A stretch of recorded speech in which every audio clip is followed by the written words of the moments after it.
Tolu, Justin Coran. welcome in, sir. Thank you. Thank you. Okay. As the smoke detector's going off, I feel like it's gonna be editable out. But if not, it's a little treat Fuck for the it, we treat ball. for the people at home. So I like doing these with people I like know because I'm gonna learn so much about you because I have no clue. Obviously, for a little background, the next up in LA, I don't even know what space you're in because you have a lot of genres. You have a lot going on. First outdoor pod, by the way. Real shit. So, Tolu, welcome in. First Thank of all. you. Second of all, Tgbeam. I keep saying it J, but I pictured the G. Why Tgbeam? So, kind of just came to me randomly. Like, Okay. if I'm being completely honest, but I was in a rap group in high school. Yes. And I needed a name. Yeah. So I was like, okay, like, we're called like Rage Gang Beam Team. Was Okay. the name of our like full our full like band or group. Yeah. But Tgbeam really came from my initials. So Yes. Tolu Belay. Mhm. And then Beam because people were like, oh, like you're like generally like a pretty like outgoing, like fun person to be around. And I was like, okay, like sociable, like and people are, like describe my vibe as like sunny. So I was like, okay, like the sun has beams, sunbeam. So I was like, okay, like Tgbeam sounds pretty cool. So I was like, fuck it, let's go with that. Okay. And then yeah, the TG like kind of stands for Tolu Belay, but like it also stands for the great. So it's like the great beam. Yeah, because I saw you post that once. Yeah. Or I saw Toby post that. Yeah. So Great beam. it kind Or of your just last name. yeah, that like it wasn't intentional. That just came about because I was like, Tolu Belay Beam sounds fucking dumb. So I was like, okay, maybe we'll great just beam. yeah, the great sounds better. But Okay. yeah, it really doesn't mean like anything. Like if I'm keeping it a stack. Honestly, that's what Alexi said with Lou. It's like it honestly means nothing, but in that it means everything. Yeah, exactly. Okay, very cool. So you mentioned it was predominantly like a rap group in high school, Yeah. right? Yeah, and you were on SoundCloud and the whole. So what led you to get into music growing up? Have you done it your whole life, or Like kind of. So I started off doing like piano and like just like listening to music like my entire life, like most other kids who are normal. If you don't listen to music, I'm like a little bit concerned, Okay. honestly, because I feel like that's just like an intrinsic thing that like people like to do. Oh, totally. But yeah, I just like liked listening to music my entire life. Toby played piano first. Toby's my sister. Mhm. And then I moved into piano and then played like clarinet and shit in high school and middle school and then tenor sax and like oboe, all that bullshit. But I like never was like super into it because I was like, it's whatever. Like I like the music, like I like the way that the shit sounds, but like, and I like the whole like music part of it, but I don't actually like playing these instruments that much. Yeah. How are you gonna and get the bitches playing clarinet, dude? Come on. bruh, I don't know. I have great cardiovascular That's strength true. and I can Yeah. blow, bruh. Oh, So yeah. like Those shit. reeds. those reeds were all over the reeds. stinky too. Stinky reeds. Oh, those reeds got so nasty. Stinky and gross, I bro. played saxophone for a year and a trimester, and it was It's gross. Yeah. It's gross shit. Anyway, But yeah, I got into the whole like actual like music production and like actually laying down vocals on track shit when I went over to my friend Alex's house freshman year with my friend Julian, high school, college. high school. Okay. And we went over to his place and he was just making beats because he's like this crazy producer. He's been doing this shit like his whole life. And we were just like sitting around and he made this one beat and he was like, yo, let's make a song. And me and Julian were like, okay, yeah, fuck it, let's do it. And we made a song. It was kind of shit. It was called Games, but like Okay. everybody's first song is like a little bit shit. Oh, wow. And then we put it out and everyone at school was like, yo, y'all are up to something. Like this is hard. And we were like, yeah, it is hard. Like let's keep doing this. And we just kept going. And then it came senior year of high school and, you know, we're getting ready to go to different schools and shit. So then that's where like we were just like, all right, like it would probably just like be easier to just like do solo shit. And Julian had already started doing some solo shit, but I hadn't like ever like really ventured out. So I was like, you know what, this is a good opportunity for me to like go grow as an artist like solo rather than like be codependent on somebody for like the entirety of my music career. Mhm. So college is where like the whole Tgbeam thing like really started. Got it. Was it tough ever? I mean, you said you had a lot of positive reaction from your songs. So did you ever at first, were those nerves there of people are going to think I'm weird? Because there's this expectation of SoundCloud rappers that they're all bad. I mean, I know some horrible ones. I know a couple of good ones too. But many horrible ones. Was there like that, awkward, like, am I going to get socially rejected from this? Or were you just confident the whole time? So tough. I think it was like 9 years ago, so I'm not like 1,000% sure. Yeah, I think that was freshman year of high school. Yeah. So like 2014. I don't think there was ever. I mean, definitely like nerves, probably. And just the sense of like, oh, like people might think this is like shit, but like who cares? Like we're having fun. Mm-hmm. But I'd say majority of the nerves came from not doing numbers, because numbers were like always the thing that like really fueled me to do the music shit at the start, which like was kind of shit, but like that's how like it was at the start, because it was like you see like 1,000 streams and you're like, whoa, like even if it's 100 people listening to it 10 times, that's 100 people that like 85 of them I probably don't know just listening to my shit. So I was like, yo, like I want to see these numbers grow. And the pressure really came, or like the pressure and anxiety came from like, if a song didn't do as well as the last one, then it's like, oh fuck, like I fell off. Yeah, now it's like, oh, now I'm feeling insecure about this shit, or now I'm upset because it's like these people don't like the shit as much, when in reality there are lots of factors that go into like streams and shit. And also it's like it matters, but it doesn't, in a sense. Okay. That's very interesting, because it is a lot of, I know some struggles today that you're having is I want to talk about social media, and you're trying to drum up, because it is such a congested space that it's tough. I don't know. Is it tough getting into music, especially nowadays? Like when it's just everyone can, it's that I could make a song if I wanted to. Like, there's so much competition. Is that tough seeing, numbers you don't want to see today? Like, how much do numbers play a factor today? Hey, Tommy. There we go. Exactly. A little behind the scenes. How much do numbers matter today, to make a long question shorter? Frustratingly, a lot. Yeah. Because I'd say a lot and also a little, because it's one of the main differentiating factors between you and others. Like that's like the main thing that you can see from an objective standpoint on like quote unquote the quality of the music to the public eye. Yeah. To me, it's becoming less of a factor, because it's like, okay, I know that I'm putting out bangers, and I know that like whoever sees it, and if they really fuck with it, then it'll do what it's supposed to. And if it doesn't, then maybe it just wasn't the song that was meant to be seen, or maybe it just wasn't the time. Like, but sorry, what was your question again? Just like with numbers, do you still stress about low numbers? Is it still the factor? Is it still like what you're shooting for is just numbers? Or are you like, that's a good song?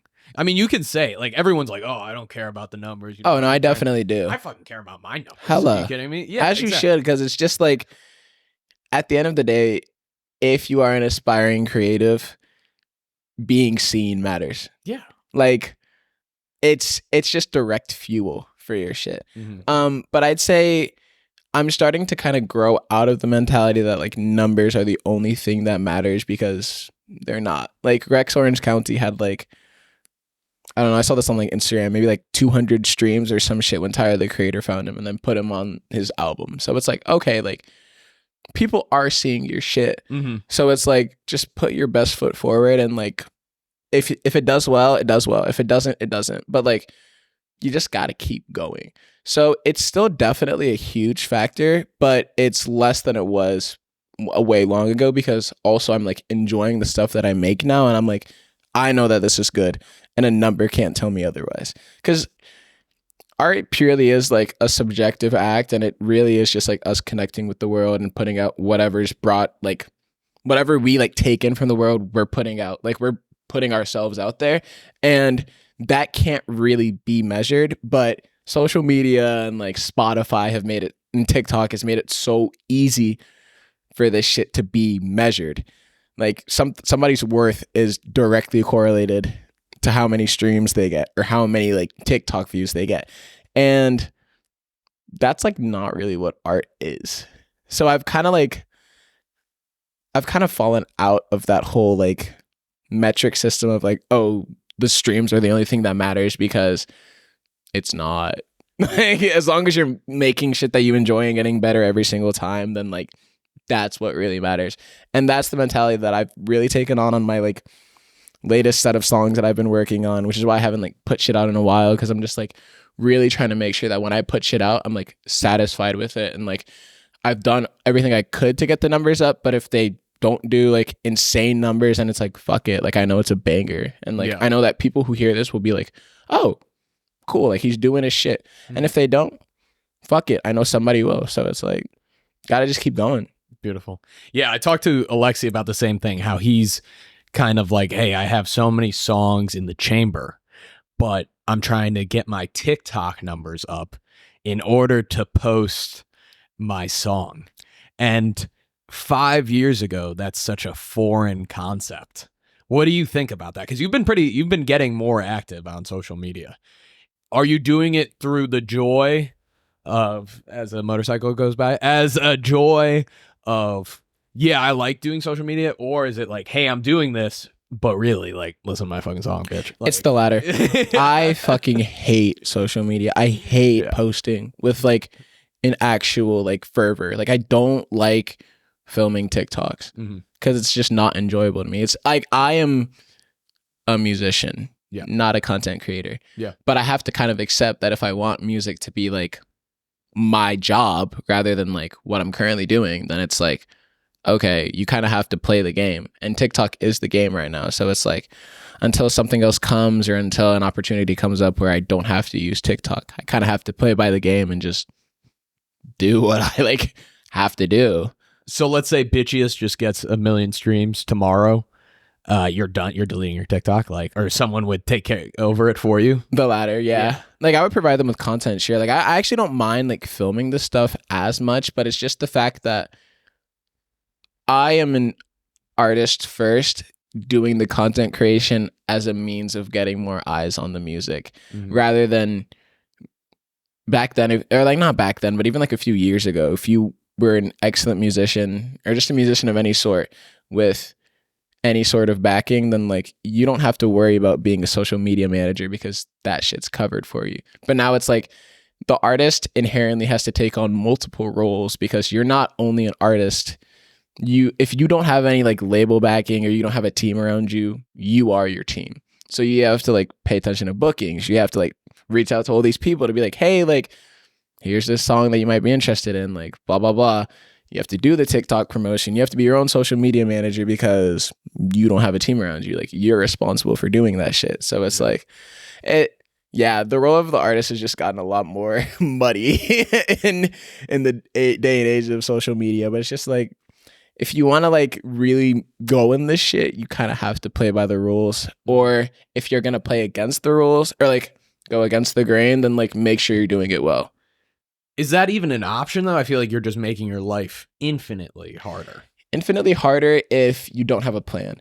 Like, if you're just like, I'm not putting my song on TikTok at all. Then what are you even doing? Yeah, I will say I do believe that's a mistake, because it's just like, it's the largest platform in the world. And like, if other people are abusing it and you're looking at your numbers and you're like bitching because you're like, oh my gosh, I'm not getting as much engagement, then it's like, do something about it. Like we are in the age where everybody has the opportunity to like do what they want to do and like really push themselves if they want to, because we have all the tools. It's just, you have to do it. And that's the hard part. Like going out and filming this shit every day isn't fun, but I know that it's what I have to do if I want to get more eyes on my shit. Because like your Instagram audience is limited, your Twitter audience is limited, because like those apps don't really have like algorithms per se for like, can't really grow. Yeah, you can't really like grow that fast as a on Reels Instagram. person. Not really. It's tough. So TikTok's just like the platform for doing that, and it's been shown. It shows success for so many other people, or I guess it's shown success for so many other people. So it's just like, do it. Like just get into it, and just balls to the wall, send it. Yeah. I mean, you're good friends with Rami, who I've met twice. Super cool guy. Great guy. I mean, he just My probably brother. got back from New York with Mission Impossible, hanging out with the guy who passed Charlie Minute. Like, fuck him, first of all. Like, you're jealous. Yeah, obviously. Yeah, valid. But he's like, just, oh yeah, me and Tom Cruise.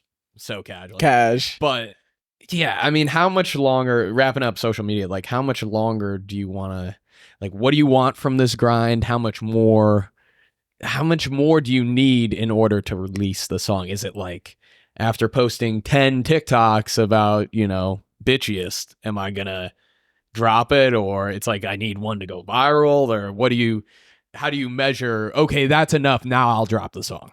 Well, the song's dropping next Friday. Hey, it's dropping. Let's go. This won't July 21st. Yeah, this probably won't be out until then. But okay, yeah, July 21st. July 21st, we're dropping Bitchiest. Same day as Utopia. Is that really when Utopia is dropping? I think, right? Really? I think. Or is it the same day as the after? Barbie movie? I think it's the 28th, low key. What? Utopia? Utopia? Okay. So I think so. Same day as Barbie. Yeah, same day as Barbie. Yeah, because I don't know, like Barbie's like the classic bitch. Yeah. So I was like, okay, like it would probably make sense to drop this song around that and just kind of like ride the hype wave of that, because it's been building up steady hype for a while, and like most people, I guess most girls that I know are super hyped about it. So I'm just like, Barbie. Yeah. So I'm like, might as well just build off of that and just kind of like hop on that trend wave and see if I can get anything out of it. Yeah. Okay. And then merch coming. Got some merch coming. It's actually Barbie inspired. So 100%. Yeah. Are you going to get sued or what? Hopefully dude, not. if I get a cease and desist, I would be so happy. Right? Because that means that, I'd be Yeah. so fucking happy. It's like, oh, y'all scared. You would make merch out of the cease Out and of the desist. cease and desist. That'd be movie. Yeah, that would be so movie. Yeah, that would be nice. Okay, so backing up a little bit. So I know your sister told a story about she was at a party at U Chicago and heard your song come on. So you had a little bit of SoundCloud fame with this group. A bit. What was it tough breaking up? Especially geographically. I mean, the big factor. Do you have any plans on getting back together? Is it fully dead? Would you collab, in the future? It's dead. But we would collaborate again in the future, just because like that's my boy. But is it just you and another guy? Yeah, me and my friend Julian. Got Rare it. Juice. Yeah, Rare.juice on Instagram. Shout out my gang. Exactly. But yeah, I really it wasn't really hard splitting up, because it felt like it was about time for me to just like explore my own ideas. Because when you work with other people creatively, you're always gonna have to sacrifice something. Like always. Yeah. When you work with people, period, you're gonna have to compromise on some things. And I just wanted to really branch out and like discover myself as an artist, because my whole time making music, I'd really been with somebody else, except for making beats. Like I make beats on my own, but I never really rap over them or like make any songs over them, because it just never like really clicked for me. Like I could imagine other people on them, but like not necessarily me. And some beats I would just make because I was like, I just want something to listen to, apart from everything else that's like in the world right now.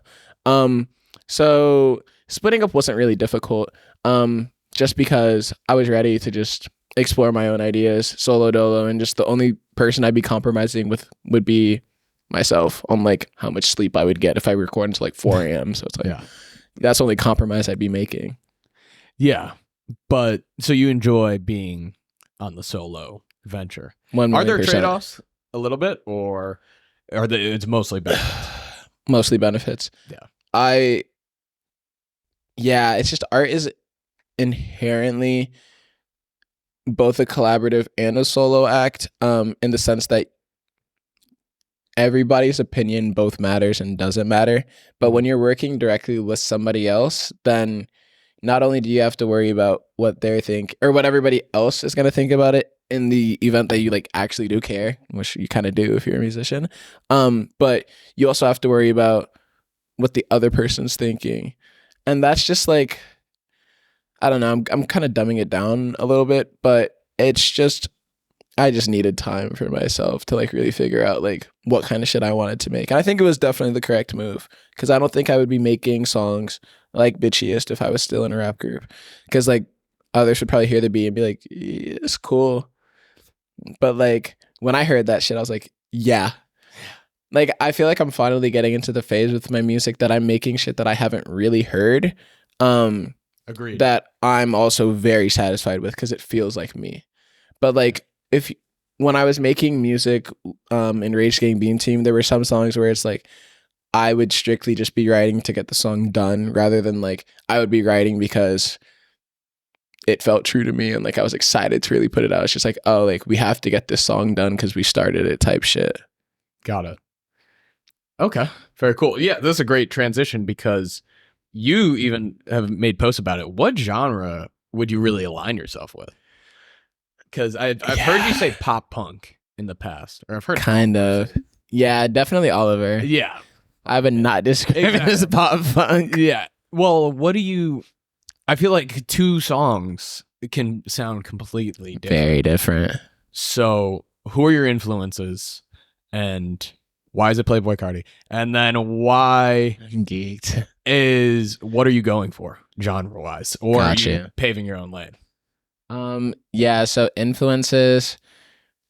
So direct influences, I actually like it's interesting that you say Carti, like both interesting and not, because like I've like listened to him since I was like 13. So it's like it's kind of hard to like self-titled come out, or you listened before even that, before or? Like Death in Tune. Oh. Yeah, you probably haven't heard that one.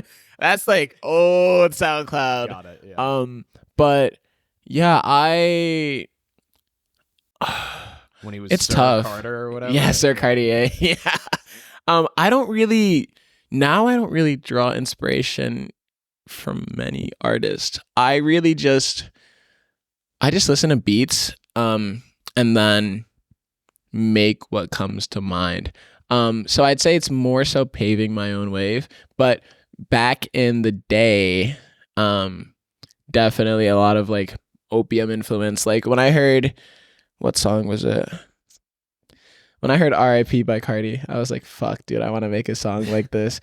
And in a way, that's kind of how one of my songs, like a rock star, is. But I'd say I don't necessarily draw inspiration from like, oh, I want to sound like this person. It's more so I want to make music that makes me feel the same way or makes others feel the same way that I feel when I listen to this song. Yeah. So Touch the Sky by Kanye was like one of the first songs that made me feel like, oh, no, like I feel something from this song. Okay. And I want to make people feel the same way that I felt listening to that song when they listen to my music. Just like alive. Like I make music, like I'd say the genre for my music is low-key like just like rock star shit. Not necessarily like, oh, like guitars and like drums and shit, but just like shit that makes you just want to rock out and just have a good time and be alive. Because I feel like motherfuckers just get too caught up in the wrong shit. And there's no need to like not everything has to have a meaning. And that's like kind of what humans are like built to do. Like we are like built to get to the meaning of everything. Like we are like highly intelligent, capable creatures, probably like the most, or I guess not the most, since dolphins are proved to be super smart too on some bullshit. Not as smart as humans.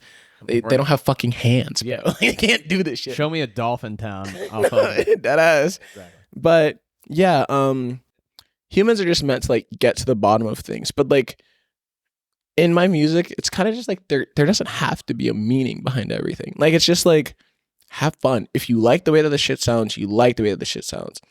That's it. Like I just want to make music that you can have fun to genuinely, because like why worry about shit that doesn't need to be worried about? So genre, I guess, fun shit. Like and I say that because it allows me to have a lot of flexibility in like whatever I choose to make. So if I want to make a song that sounds like poppy, but like I'm spitting fucking bars on that shit, then like so be it. Like doesn't mean it's a rap song. Doesn't mean it's a pop song either. It's whatever you want it to be. Like it's just fun music. Very fair. Is it yeah, so you're just going, I saw you perform live on, what was that, Monday? Yeah, the and Virgil. It's fun. I could tell you, do you like live performance? You know, did you get a chance to do that in college? Yeah, a good bit. Yeah, okay. And then since moving out here, have you had many opportunities or not so much? Not a ton. It's tough. Yeah, it is tough. Yeah. It is tough. I was out here 3 years ago, 3 summers ago, and the first time I performed in LA was for my friend Heaven's birthday party, because he was like, bro, like, I love this song Day Trip. Like, you got to perform this shit. And perform that out there. And that was cool. And then out here, I've performed in Woodland Hills for my friend Tate, because he had like this like Crisis magazine launch party. Check out crisis.mag on Instagram, all that shit. Tate. Yeah, Tate. Tate. And I then performed at the Virgil with my friend Jaden. And I have a few performances lined up on the horizon, so stay posted for those. Yeah. But I've been performing for like 9 years now, like 8 or 9 years. That's crazy, man. Yeah, like coming up on a decade. Coming up on a decade, bro. It's crazy. Yeah. But my first performance was at this barn in Kansas, and a barn. It was my friend. What was his name? Fuck. I can't forget this. I forgot it. Super cool dude though, like fucks with cars and shit, like cool dude. But we went over to his barn in Kansas, and like I didn't have my glasses. I had those like fucking clout goggles on. I didn't have contacts back then because I was kind of a bitch and it like touching my eyes. But that was like probably I think that might have been my first show ever, and I couldn't see the crowd for shit. But there were about like 200 people there. Sheesh. And they were singing like our songs like word for word, and I was like, holy shit, like this is cathartic. But yeah, I definitely performed the most in college. In high school we performed maybe like 7 or 8 times. Probably missing a few, but yeah, college was definitely like the brunt of my performances solo. What was it like, coming out here? So you grew up in Kansas, like you said. Yeah. Then went to Duke. Yeah. Which sucks. And then coming all the way out here, I want to talk about your thoughts on LA. And I know you love New York. So love New York. What's it like out here? First of all, what are your thoughts on Los Angeles?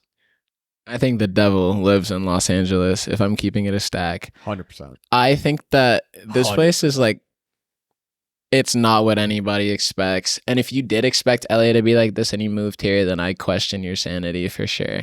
You don't like it at all? No, I do like it. Okay. I actually think this place is wonderful. Okay. I've had a great time here. But I've also had I've had some days where I'm like, damn, I'd rather like not be here. Cause like when it was, and that's like low key based off the weather. Cause like we had like 3 or 4 months where it was just dog shit. And I'm like, this is not what I was promised. And I feel like that's kind of what LA was for me. Like it wasn't what I was promised, but I also had really high expectations for this place when I moved in. So that could also be on me. Cause I was like, oh, like I thought like LA was like West Side and like Beverly Hills. And then I moved to K-Town and I was like, oh, this is vastly different than what I expected and like what I saw 3 years ago when I was here. But also a lot of that comes with just the hardship of like being a quote unquote adult. Cause like this was like my first time like moving out and like being like actually solo dolo, like fully can make any decision I want to. I could go like smoke crack if I wanted to, but like obviously won't, but like, I mean, it is a Thursday. It could be crazy. But yes. Okay. Yeah. But, yeah, I don't think I can call LA a bad place in any sense. When you say you were expecting, what else were you expecting? You were expecting West Side more? Not even West. Or? Yeah, like I was kind of just expecting. Have you seen the homeless guy shooting Nerf guns at cars? No. Is he new? Okay, so he's definitely new. I saw him today. He was on the park bench and he had a Nerf gun behind him. He pulls it out and he goes. He looked at me. I was like, "Whoa!" And then he looks at another car and shoots it. And what the fuck? Rolled up my windows. He was a fun one. At least he had a prop. Yeah, for real. Like, damn. I probably would have given him a tip or something. That's like free entertainment, bro. Yeah. Holy shit. Okay. But sorry, yeah, obviously like East Side, is so you were expecting more glamorous or West Side yeah vibes. I was kind of just expecting shit to just work out. I think that was it. Like, in your career? In everything. Okay. I think I was just very naive about like living in the world. Cause like Duke was a very fun place. Like, just to put it simply, it was fun, and it felt like for the most part everybody like had at least somewhat decent like your interest in heart, not your best interest, but like a good interest.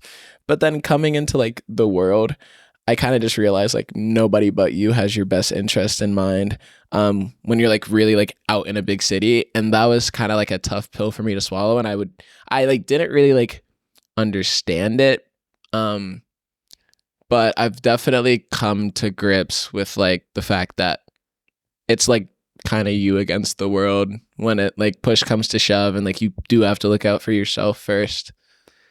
Yeah, definitely a lot of fake promises. Yeah, a lot of people who are like, oh bro, like let me run this for you, bro, like you really the next big shit. And it's like, oh cool. And then like you hit them up and it's nothing, it's just radio silence. And it's like, oh bro, we gotta kick it sometime, like yo shit's fine. And then it's like radio silence, and you kind of just have to accept. We're totally going to the Dodgers game tomorrow. Never gonna text each other. No, never, not even. And close. You just have to accept that like it's not like these people are bad people. It's just that they have their best interest in heart. So it's fake. If they look at you and see, oh, you have 3,000 followers, you don't have anything for me, and they don't respond to you, fuck it. Like that person wasn't for you. It's not that deep. But when I came out here, I definitely took some of that shit to heart. Cause it's just like, am I not cool enough? But it's like, no, it doesn't fucking matter. Like, I'm me, I'm doing my shit. So like, who cares? Like, if these people don't get back to you, fuck it. Like, I'll find somebody else who will.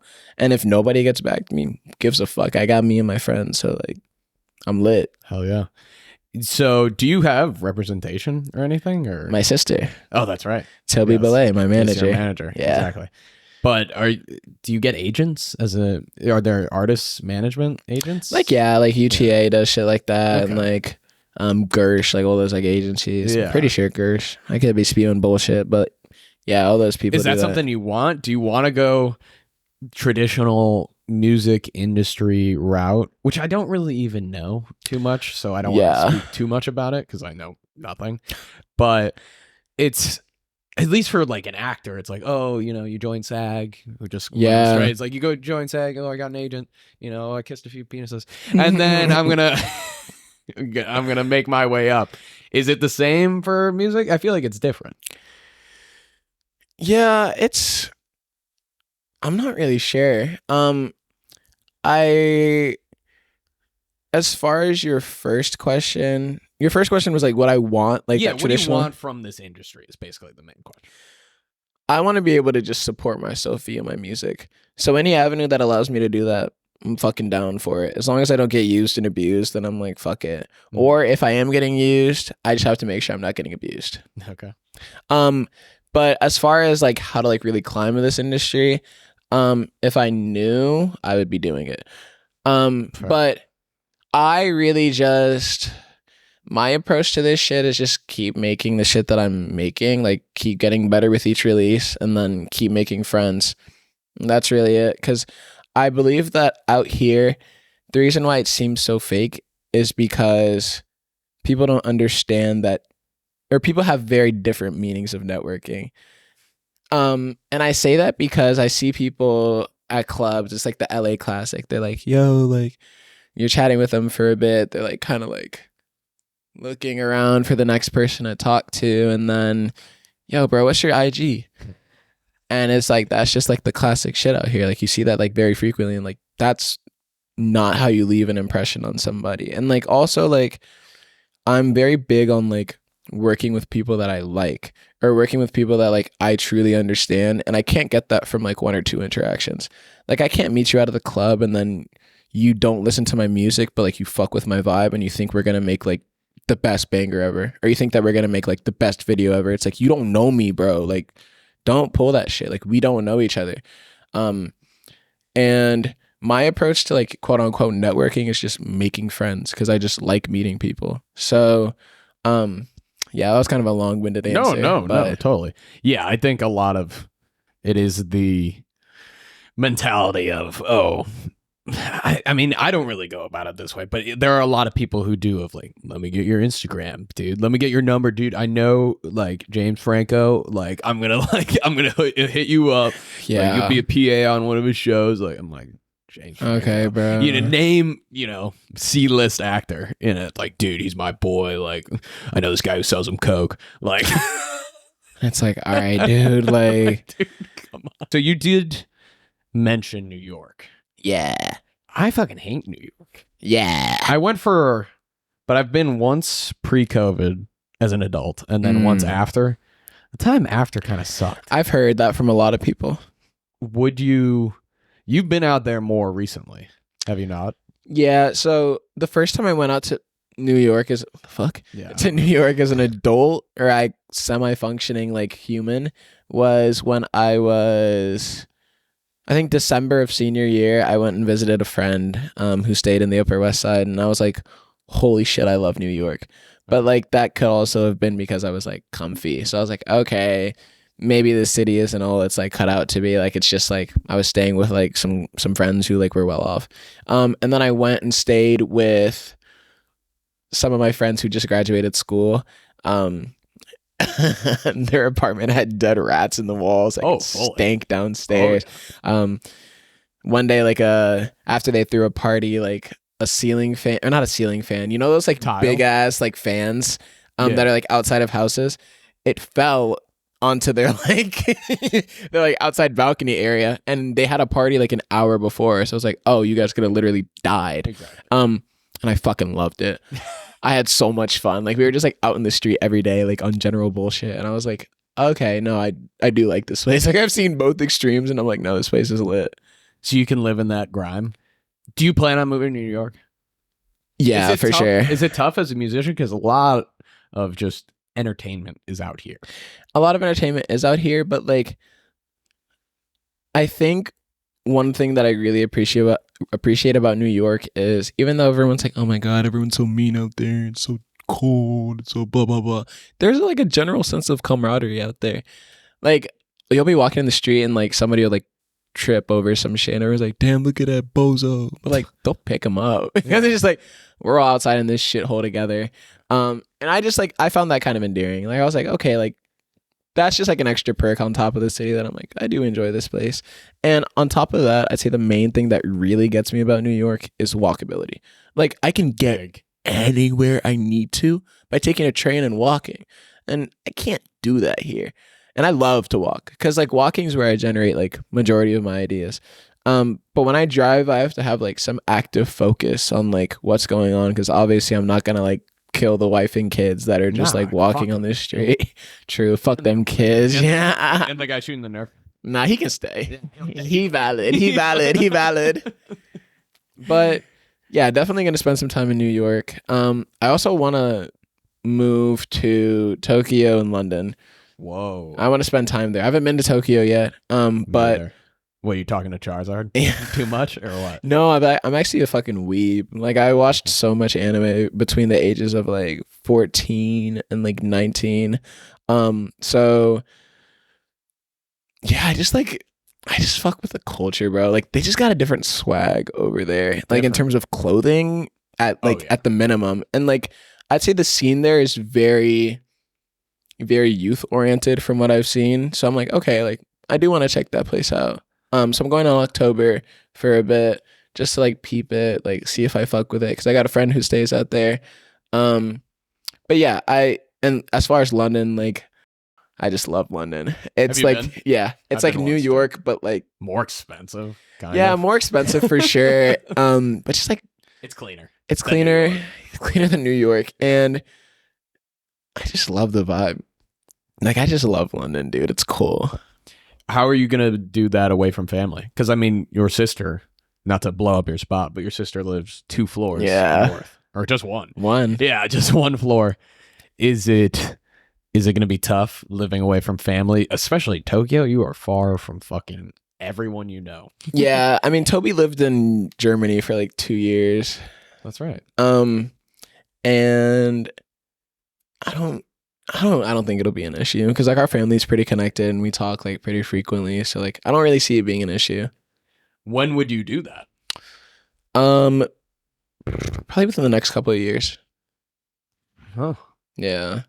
Another thing I want to talk about, you have a very stable, 9 to 5 and very stable career that has nothing to do with music. Yeah. What is that like balancing, and what is that like going forward? Do you want to keep that? I mean, I'm not trying to get you fired, but you want to keep that job, or, it has nothing to do with music. Do you like that? Because a lot of people here do music adjacent things and try and do music. Do you like the separation between church and state?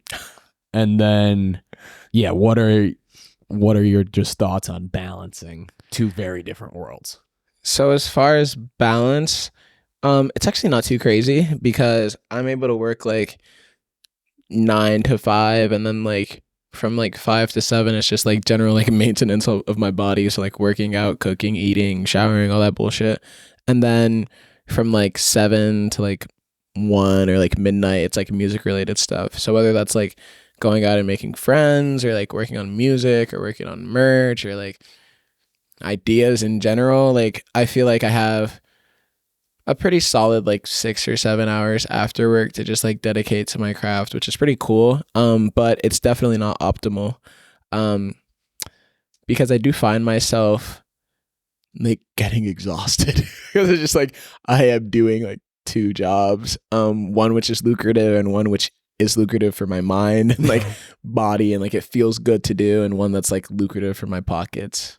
Yeah. So the balance is definitely something that took some time getting adjusted to, because at first I found myself putting too much into the job, and then I found myself putting too much into the music. But now I'm finding myself in like a very healthy balance where I'm like actually able to like wake up for work on time and like do my meetings, do my coding, all that bullshit, and then do you like the separate, like they have nothing to do with each other? Do you appreciate that aspect? I'm ambivalent about it. Like I feel no ways about it. If when the music stuff takes off, I definitely will be reconsidering like the 9 to 5 grind, but as of right now, like it provides me with more than enough sustenance. I'm just like I'm really not tripping about it at all. Yeah. Will it ever get to a point with you? I asked Alexi the same question, where it's like, because music's a huge headache. It's a huge headache. Or just trying to be famous, whatever you want to say, trying to pave your own way, whatever you want to do, content wise, exhausting. Is it going to ever come a point where it's like, you know what, I have a great job, I'm just going to do that and go and enjoy the rest of my day and just turn my brain off? Or is it like, I will do this until I die? For the music? With music. The latter. Yeah? Because it's like... Even if no one listens, if one person listens. Yeah, because it's... Even if that one person is me, I'm going to keep going. Just because it's like... I don't even like want to sound corny, but it's like one of the only things that like truly makes me feel alive. Because like apart from that, like just like going to a job and then like going to like your work and then doing the same like activities every weekend, like gets pretty monotonous. And the monotony of life is something that I want to avoid as much as possible. And music is something where it's like, even though it's built into my routine and it is something that is like monotonous in the sense that like I do it on a very consistent schedule, it's endless possibilities. And it's like, as long as I'm alive, then there's like some cool shit that I can make. So that's why I'm like, I can see myself really doing this forever. Because this is also the longest that I've stuck with anything. Like, I don't know, I've been playing not been playing, because I don't really play them as much anymore, but like I used to play a fuck ton of video games because I was like, this is fun and I'm good at it. And then I did some YouTube shit when I was in middle school and high school. Really? Yeah. And vlogging or what? All kinds of shit. Yeah. Okay. Some vlogging, some like miscellaneous bullshit. But I did that, and that lasted about like 2 to 3 years. And then what else? I've just tried a few things, but music is the one thing that I've like done and it's really stuck with me. So I'm like, oh, this is my purpose. Like, or this is something like this is related to my purpose. And so long as I feel like this is my purpose, I'm going to keep doing it. And I don't really see that going away anytime soon. How did you discover music being that for you as opposed to the other things? What made you give up content creation? I just didn't give a fuck. Okay. I don't care about this shit. Mm-hmm. And it's not fun to me. But music is one of those things that I've like kind of done my whole life. But it's something I never got tired of. Like, even when I would get burnt out, like I'd be working on the same beat for like 3 days and it just sounded like, it was just noise. I just start over and make a new beat. And like, it never really got tiring. And I like, every time I've taken a quote unquote like break from music, I've always come back to it. Every time I've like felt like doing something like creative and like I make some like, I don't know, like I make like a drawing or some shit, or like I do some art bullshit, I always come back to music as like the end of the day thing. Like music is just that thing that's like been very consistent for me for the past 9 years. And it really clicked for me in college when I originally wanted to be a neurosurgeon. That was like my whole shtick. Like I was pre-med. Yeah. It's pre-med before the whole tech grind. And then it clicked one day when I was trying to figure out like, okay, like just like the question, like, what do I want to do? Like, do I really want to do this neuro shit? Do I want to like move on to something else? It kind of just like clicked that what I liked to do was make music and perform. And I think it was really the performance aspect that like really clicked for me, where I was like, oh, I'm really having fun doing this. And I try not to take other people's like perception into account when I'm like making life decisions. But like every time I'd finish performing, like clockwork, somebody would come up to me and be like, you were meant to do this. Like I can see you having the time of your life and you're good at it. And like, even if I feel like I'm doing shit, people are still like, yo, like that was amazing, bro. Like keep going. And like just having that like extrinsic motivation as well as the intrinsic motivation just makes it the easiest choice of all time. It's like I'm a pretty like wishy-washy person when it comes to like just like making decisions. Like even like deciding like what clothes I want to wear, sometimes I'll just do heads or tails. And like I'll do best 2 out of 3 because I'm just like, ooh, so maybe the universe wants me to wear this. But like with music, it's always just been like, I'm gonna do this. Like this feels good, feels right. So I really don't see myself ever stopping until I'm dead. Hell yeah. Do you see yourself evolving, your music potentially evolving as you get older, or do you still want that kind of hype vibe? Have you had that your whole way, or was it, because I've listened to some of your older songs, they seemed way more, you know, rap heavy, like hip hop influency, and now it's way more dance forward. Are you going to embrace evolution, or are you going to try and stick in this lane? Of course. Yeah, I'm going to embrace evolution because I'd rather be dead than stagnant, honestly. Like I don't want to make bullshit that like I made 2 years ago. I don't want to make bullshit I made like yesterday. Like I want to continue making new shit, new vibes as I grow, and like whatever I feel like making, I'm going to make. So I do see my style evolving because my music is very indicative of like where I am in my life. So like, yeah, I feel like my music really evolves with me. So like as I grow older, my music grows as well. So I don't know if that answered your question. No, it does. But perfect. Yeah, I mean, you got to go in 4 minutes, but sir, thank you so much for coming on. First, bro. Second of all, thank you for having me. Oh, of course. Good dab. Great tap. Bitchiest. Bitchiest. I'll drop at least a clip. Fire. On Friday the 19th. God, 21st. I hope I could see myself on this. Yeah, I know. Wait, is it the 20? It's the 21st it comes out. 21st. Hell yeah. I'm so pumped. So is that going to be a single? That's going to be a single. Why does everything single nowadays? There are no like I know it's because you can get more plays, right? Yeah. Then do you have plans on an album or anything, or? I do. Okay. I do. Because I have like 7 or 8 songs that I'm like very pleased with right now.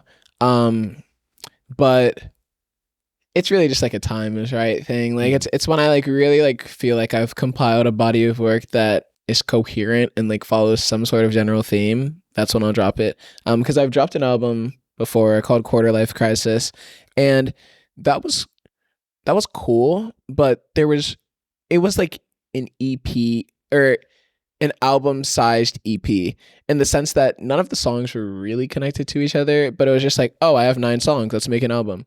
I don't want to do that ever again. Okay. I don't want to do that because it's just you would like, rather do 9 singles? I would rather do 9 singles than a 9-song album that doesn't have connected songs. Because like the whole purpose of an album is to like not only showcase what you've done, but like have it bleed into it. Yeah, have like a not even a story. Like some can have stories, but just like have cohesiveness. Mm-hmm. Like Astro Road, cohesive. Whole Lotta Red, cohesive. No, cohesive for sure. Concert music. Yeah, but a lot of it. Some of it, like New Neon, was like a song from like 20. Yeah, that's an old ass song. Yeah, exactly. True. And then I mean, some of it is definitely has that vibe. Yeah, I think a lot of Kanye's albums are all cohesive, very cohesive. Like Graduation, cohesive. Yeah. I can picture 808s and Heartbreak, cohesive. I can picture, exactly. Yeah, what album it's on. Yeah, awesome. Totally. Awesome. There we go. Anything else to plug? Merch? Where do we go? Your Instagram? So merch is I'm dropping the link on the Wednesday before the movie. Or I guess before the drop. So I guess the 19th of July, I'm dropping the Bitchiest merch. I need a hoodie. You need a hoodie? I need or what, t-shirt? Whoa, t-shirt. But I mean, we're gonna have a screen, so who knows? Is it across the front or across the front? Across the front. Okay. Yeah. It's gonna be lit. So t-shirt. Anything else? Any other merch, or is that the main? Any other merch? Is this your first piece of merch ever? First piece of merch ever. Are you nervous? Are you gonna have like 500 of these t-shirts, or how many are you ordering? We're doing made to order. Okay. So yeah, I mean, shit. Might be 500, might be 50, might be 5,000. Fuck it. We'll see. Well, so you're not storing it here. Yeah, that would be a lot. That'd be a lot. But it'd be sick. Be so sick. Awesome, man. I will for sure cop one. 100%. Bitchiest 19th. You guys gotta listen to the song. Final mix is done. Final mix, bro. Song. I sent the song off to distribution. Now I'm just waiting. I'm biding time. Don't you have to? Alexi said you have to like pitch Spotify for playlists and things. Yeah. Are you doing that or no? The song hasn't reached Spotify yet, so I have to wait like probably like a couple of days. But yeah, I'll pitch it and all that bullshit. It's annoying. Name of the game. Not only do you have the 9 to 5, you have the 7 to 2. Exactly. You have the 7 to 2. Awesome, man. All right. Well, obviously, I wish you the best of luck. Thank you, sir. We will touch base we'll Skype in when you're in Tokyo. In Tokyo, bruh. Dude, this October. This October. Well, yeah. Oh, when I move? When you move? That'll be a bit. Yeah. Okay. Hell yeah. It'll be a soft move, too. Hopefully, at that point, I'll be able to have cribs in multiple places. So, won't be too crazy of a lifestyle. I love it. All right. Thank you, Tolu. Of course. Thank you.